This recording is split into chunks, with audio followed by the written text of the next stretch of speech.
Marilé y Sergio, supuesta y alegadamente, habrían conversado con Yolanda Andrade de la posibilidad de hacer en un hospital de Colombia un procedimiento médico de los más controversiales del mundo. Señoras y señores, Colombia sí hace este procedimiento, igual que Canadá, España, Francia.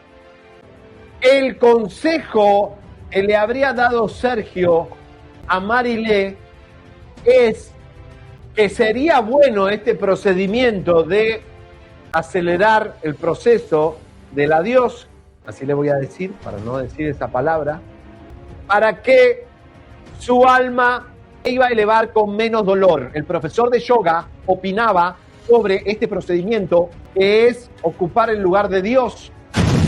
Javier Seriani lo suelta todo. Estamos hablando de una de las figuras más queridas, más frontales y más valientes de la televisión, pero hoy, Yolanda Andrade ya no tiene voz para defenderse. Así como lo escuchas. Mientras ella lucha segundo a segundo contra el dolor de una enfermedad que le está robando el alma, en los pasillos de ese hospital se está gestando un plan estremecedor. Escuchen bien. Marilé Andrade y Sergio Araiza están en el ojo del huracán. ¿Qué es lo que realmente se está firmando en esos documentos? ¿Por qué tanto hermetismo? El mundo del espectáculo vuelve a estremecerse. Una figura histórica de la televisión latinoamericana, conocida en esta historia como Yolanda Andrade, atraviesa el momento más oscuro de su vida. Ícono de la pantalla durante décadas, su nombre fue sinónimo de carisma, valentía y presencia absoluta. Hoy, ese mismo nombre aparece ligado a una palabra devastadora: esclerosis múltiple. El diagnóstico marcó un antes y un después. Desde entonces, el deterioro ha sido rápido, implacable y profundamente alarmante. Fuentes cercanas al entorno médico aseguran que la enfermedad avanza sin tregua, atacando el sistema nervioso de manera agresiva, apagando poco a poco cada función que alguna vez definió a Yolanda como una mujer fuerte e independiente. La movilidad es mínima. En algunos momentos, casi inexistente. Cambiar de posición en la cama se ha convertido en una prueba extrema. El cuerpo no responde. Los músculos fallan. El dolor aparece como una descarga constante, punzante, persistente, que no da tregua ni de día ni de noche. No hay descanso real. No hay pausa. Solo resistencia. Especialistas describen su condición como una de las más complejas dentro del espectro de la enfermedad.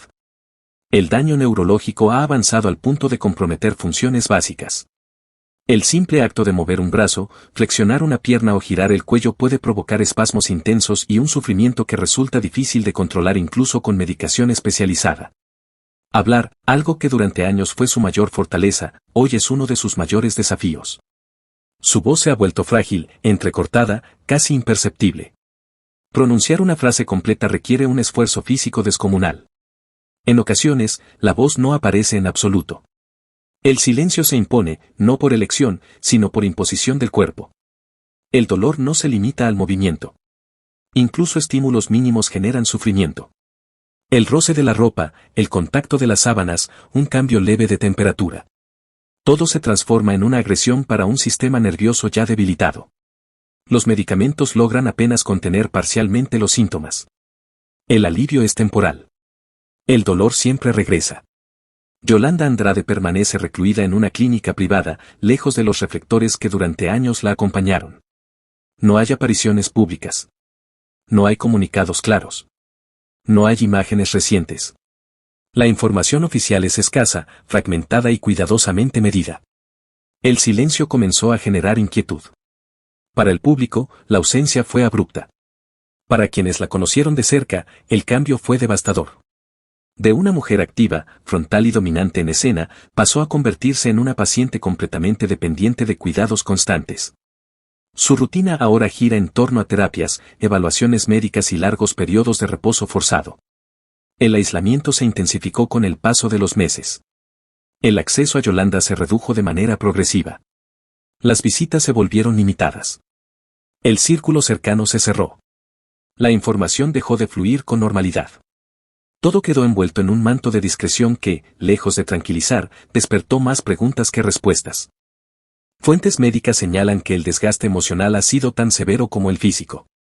La esclerosis múltiple no solo ataca el cuerpo, también erosiona la mente. La frustración de no poder moverse, de no poder hablar con claridad, de no poder decidir con autonomía, genera un impacto psicológico profundo. El agotamiento es total. Lo que hasta hace poco era una lucha por mantenerse en pie, por conservar algo de independencia, ahora parece haberse transformado en una batalla diaria contra el dolor constante. Cada jornada se convierte en un desafío. Cada amanecer trae consigo la incertidumbre de cuánto más resistirá el cuerpo.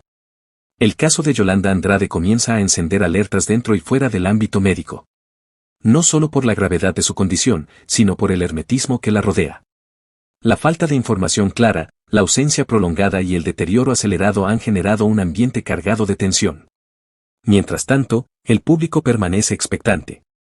La figura que durante años entró a millones de hogares ahora vive una realidad completamente opuesta, encerrada, debilitada y luchando contra una enfermedad que no da tregua. Hoy, Yolanda Andrade se encuentra en el centro de una historia marcada por el dolor, el silencio y la incertidumbre. Una historia que apenas comienza a revelarse. Porque cuando una estrella se apaga lentamente, las preguntas no tardan en surgir. ¿Quién decide qué sigue cuando el cuerpo ya no responde? ¿Hasta dónde se puede resistir cuando el dolor se vuelve permanente? ¿Y qué ocurre cuando la enfermedad no solo roba la movilidad, sino también la voz? Con el avance implacable de la enfermedad, el mundo alrededor de Yolanda Andrade comenzó a reducirse de manera alarmante. Lo que antes era un entorno abierto, con visitas constantes y comunicación fluida, se transformó en un espacio cada vez más restringido. El acceso a la habitación se volvió limitado. El control, absoluto.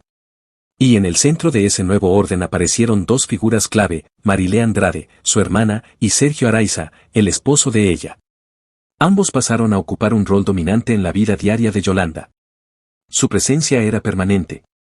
Su autoridad, incuestionable. Eran quienes permanecían más tiempo junto a la paciente, quienes recibían los reportes médicos detallados y quienes decidían qué información salía al exterior. En la práctica, se convirtieron en el único puente entre Yolanda y el resto del mundo. La enfermedad había avanzado al punto en que Yolanda ya no podía expresarse con claridad. Su voz, debilitada, era apenas audible. Su capacidad de comunicar pensamientos complejos era casi nula. En ese vacío, otros comenzaron a hablar por ella. A interpretar gestos. A traducir silencios. A decidir qué significaba cada mirada, cada parpadeo, cada movimiento involuntario. Fue entonces cuando parte del personal médico empezó a notar un cambio inquietante. La narrativa alrededor del caso comenzó a transformarse de manera gradual, pero evidente. Los informes dejaron de centrarse en nuevas terapias, ensayos clínicos o estrategias de rehabilitación. El lenguaje cambió. Las palabras también. Conceptos como calidad de vida, agotamiento físico y dolor irreversible comenzaron a dominar las conversaciones clínicas. El enfoque ya no parecía estar en recuperar funciones, sino en administrar el deterioro. El objetivo dejó de ser avanzar y pasó a ser resistir o aceptar. La movilidad de Yolanda siguió disminuyendo sin pausa. El cuerpo ya no respondía a los estímulos. La dependencia se volvió total. Cada acción cotidiana requería asistencia. Comer, asearse, cambiar de posición, incluso descansar. La autonomía desapareció por completo, llevándose consigo una parte esencial de su identidad. Su mirada, antes firme y expresiva, comenzó a perder brillo. En ocasiones parecía ausente, como si estuviera atrapada en un espacio al que nadie más podía acceder. Algunos especialistas atribuyeron ese cambio al desgaste emocional extremo que provoca una enfermedad degenerativa. Otros, sin embargo, comenzaron a preguntarse si algo más estaba influyendo en su estado anímico. Las dudas crecieron cuando el acceso al entorno de Yolanda se restringió aún más. Amigos cercanos, personas que durante años formaron parte de su vida personal y profesional, dejaron de verla. Las visitas se cancelaron sin explicación clara. Las llamadas no fueron respondidas. Los mensajes quedaron sin contestar. Familiares más lejanos también quedaron fuera. La justificación siempre era la misma, la paciente necesitaba tranquilidad, silencio, reposo absoluto.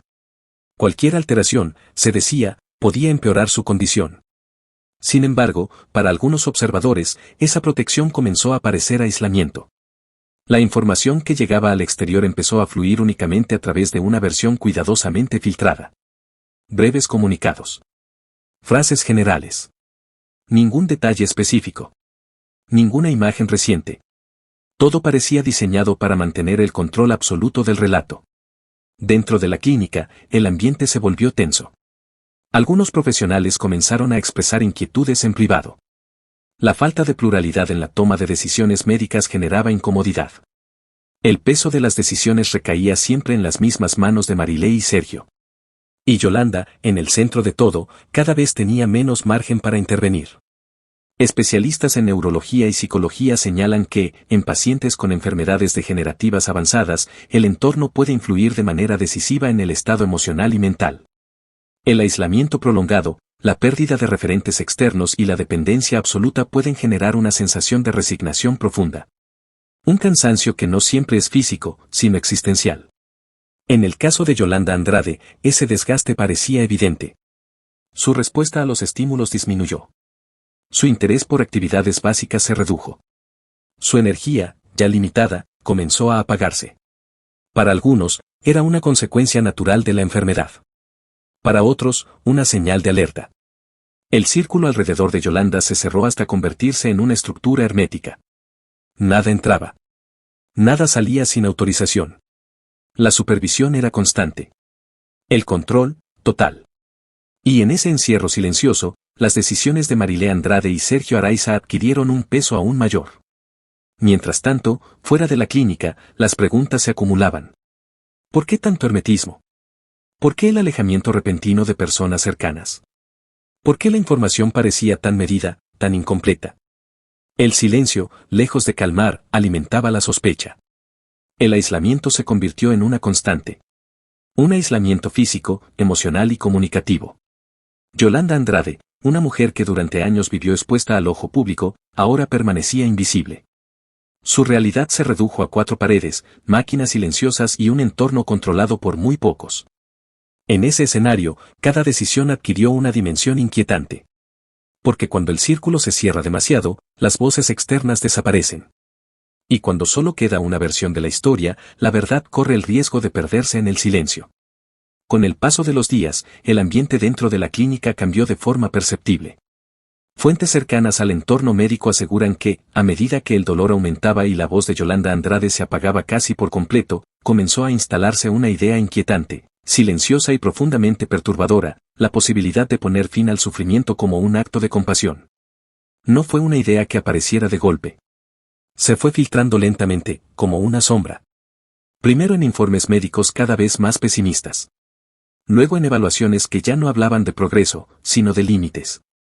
Finalmente, en conversaciones privadas entre Marilé Andrade y Sergio Araiza, donde el énfasis dejó de estar en cuánto se podía hacer y pasó a centrarse en cuánto más se debía soportar. La esclerosis múltiple no daba tregua. El dolor era permanente, intenso y agotador. No había momentos de alivio real. No había descanso. El cuerpo de Yolanda parecía vivir en un estado constante de alerta, como si cada nervio estuviera expuesto. Las terapias que antes mostraban pequeñas mejoras dejaron de generar respuestas visibles. La enfermedad avanzaba, indiferente a cualquier intento de frenar su curso. El desgaste era evidente. Yolanda ya no reaccionaba como antes ante los estímulos. Su interés por continuar con tratamientos disminuyó de manera notoria. La energía que le quedaba se consumía simplemente en resistir el día.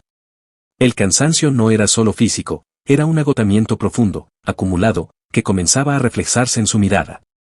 Especialistas señalan que, en pacientes con dolor crónico extremo, la frontera entre la resistencia y la resignación puede volverse peligrosa. El sufrimiento constante erosiona la capacidad de pensar con claridad. La esperanza se debilita.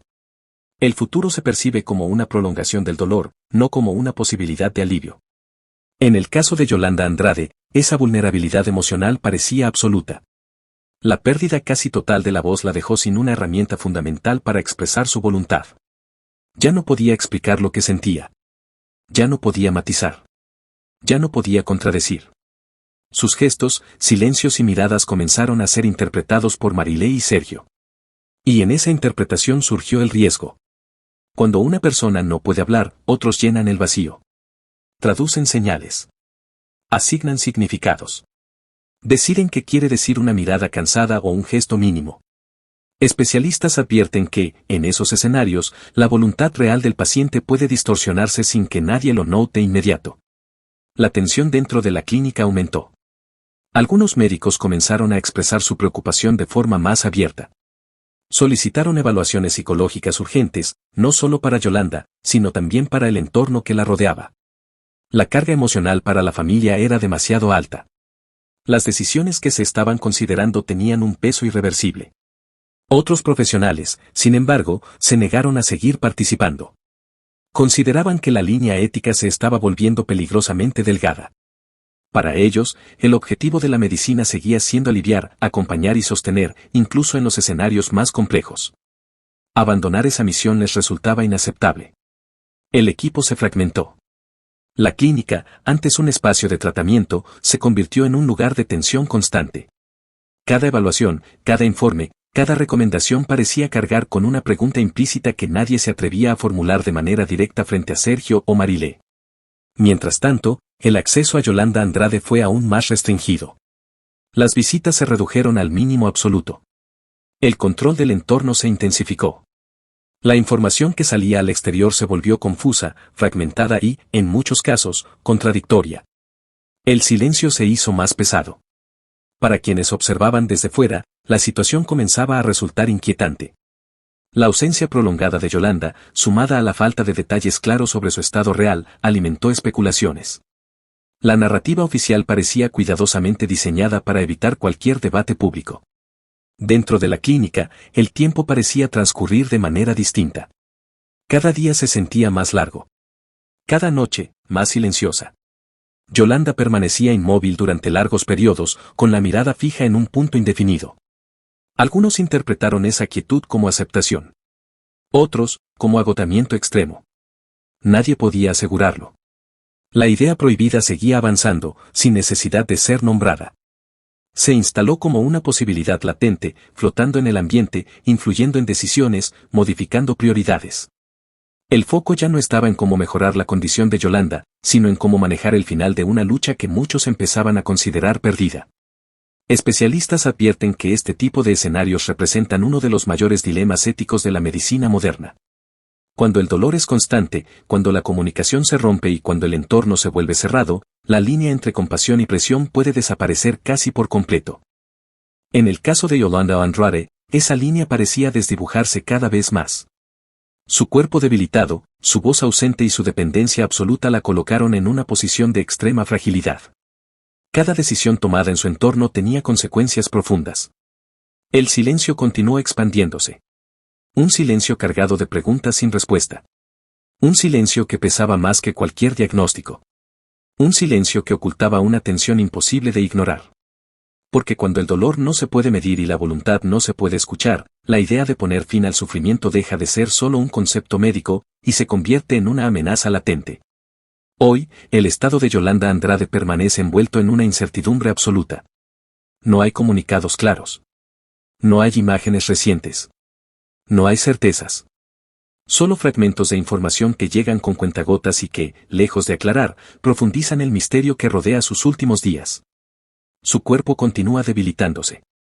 La esclerosis múltiple sigue avanzando con una fuerza implacable. El dolor no ha cedido. Los reportes médicos hablan de un sufrimiento constante, persistente, difícil de controlar incluso con los tratamientos más agresivos administrados bajo la supervisión de Marilé Andrade y Sergio Araiza. El descanso real parece inexistente. La noche no trae alivio. El día no ofrece tregua. La voz de Yolanda casi ha desaparecido por completo. La capacidad de articular palabras es mínima, intermitente, a veces nula. La comunicación se ha reducido a gestos leves, miradas que algunos interpretan y otros cuestionan. En ese contexto, su capacidad de decisión comenzó a ser puesta en duda por quienes observan desde afuera. La pregunta es inevitable y profundamente incómoda: ¿Yolanda puede expresar realmente lo que quiere? Nadie puede confirmarlo con certeza. No hay declaraciones directas. No hay registros claros de su voluntad actual. Lo único que existe es un entorno familiar que habla por ella, interpreta por ella y decide en su nombre en un momento de extrema fragilidad. La idea de descansar, que comenzó como un concepto abstracto entre Marilé y Sergio, se volvió una presencia constante en el ambiente. Para algunos, representa una salida compasiva ante un dolor que parece no tener fin. Para otros, es una señal alarmante de que el sufrimiento, la presión y el aislamiento podrían estar empujando a una decisión irreversible. El cansancio acumulado es innegable. Años de lucha. Meses de deterioro acelerado. Semanas de dolor sin pausa. El cuerpo de Yolanda muestra señales claras de agotamiento extremo. Su mente, sometida a un estrés constante, parece habitar un estado de resignación silenciosa que preocupa a varios especialistas. Sin embargo, resignación no siempre significa consentimiento. El caso ha encendido un debate profundo y perturbador dentro del ámbito médico, ético y social. ¿Hasta dónde llega la compasión? ¿En qué momento el deseo de aliviar el dolor se transforma en una presión sutil, casi invisible, para poner fin a la vida? ¿Quién tiene la autoridad moral para decidir cuando una persona ya no puede hablar con claridad? Algunos expertos señalan que el silencio de un paciente no puede interpretarse automáticamente como aceptación. Otros advierten que prolongar el sufrimiento sin esperanza también puede convertirse en una forma de violencia. Entre ambas posturas, la línea es delgada, peligrosa y profundamente humana. Dentro de la clínica, el ambiente es tenso. El personal se mueve con cautela ante la mirada vigilante de Sergio Araiza. Cada decisión es analizada, revisada y cuestionada. Nadie quiere cargar con el peso de un error irreversible. El miedo a cruzar un límite ético se percibe en cada informe, en cada evaluación, en cada recomendación. Mientras tanto, el acceso a Yolanda Andrade sigue siendo extremadamente limitado por orden de su círculo más cercano. El aislamiento se mantiene. La información que llega al exterior es escasa y controlada. La ausencia de voces alternativas alimenta la sospecha. El silencio, lejos de proteger, se convierte en un elemento que intensifica la inquietud. Fuera de la clínica, el público permanece expectante. La figura que durante años fue símbolo de fortaleza y presencia hoy se ha convertido en un enigma bajo la custodia de Marilé. Las preguntas se multiplican. Las teorías crecen. El debate se traslada a todos los espacios posibles. ¿Se está respetando la voluntad de Yolanda? ¿O se está tomando una decisión en su nombre, influenciada por el desgaste, el dolor y el encierro? Nadie tiene respuestas definitivas. La historia de Yolanda Andrade se ha transformado en un espejo incómodo que obliga a mirar de frente uno de los dilemas más complejos de la condición humana. La fragilidad del cuerpo. La pérdida de la voz. La dependencia absoluta. El miedo a seguir sufriendo. El temor a rendirse. En este punto, cada gesto adquiere un significado desproporcionado. Cada silencio se analiza. Cada ausencia se interpreta. La falta de claridad se convierte en el centro de la controversia. El tiempo avanza, pero la información no. El estado de Yolanda sigue siendo reservado. Su evolución, incierta. Su futuro, desconocido. La sensación general es que algo decisivo se aproxima, aunque nadie se atreve a decirlo en voz alta. Porque cuando una historia llega a este nivel de silencio, cualquier desenlace parece posible. El silencio final no es solo la ausencia de palabras. Es la acumulación de dudas no resueltas. Es el peso de decisiones que no pueden deshacerse. Es la inquietud de no saber si se hizo lo correcto. Hoy, Yolanda Andrade permanece en ese punto exacto donde la vida, el dolor y la ética se cruzan de manera brutal. Un punto donde no existen respuestas simples. Donde cada postura tiene consecuencias. Donde cada decisión deja una marca. Por ahora, solo queda el silencio. Un silencio lleno de preguntas. Un silencio que pesa más que cualquier palabra. Y mientras ese silencio se extiende, el mundo observa, espera y se pregunta si alguna vez sabrá la verdad completa. Esta historia aún no termina y la verdad podría ser más aterradora de lo que imaginamos. ¿Tú qué piensas? ¿Debería el círculo cercano decidir el destino de Yolanda o es un derecho que nadie puede arrebatarle? Déjanos tu comentario abajo, queremos leerte. No olvides suscribirte, darle like a este video y activar la campanita para que no te pierdas la actualización de este caso que tiene a todo México en vilo. Tu opinión es lo más importante.